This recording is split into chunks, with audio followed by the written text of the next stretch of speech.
చెబుతుంది, ఎదిగిన కొద్దీ ఒదగమని అర్థమందులో ఉంది. అపజయాలు కలిగిన చోటే గెలుపు పిలుపు వినిపిస్తుంది. ఆకులన్నీ రాలిన చోటే కొత్త చిగురు కనిపిస్తుంది.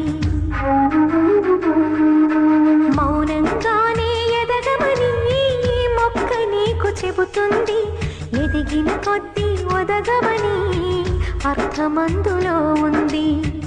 అపజయాలు కలిగిన చోటే గెలుపు పిలుపు వినిపిస్తుంది. ఆకులన్నీ రాలిన చోటే కొత్త చిగురు కనిపిస్తుంది.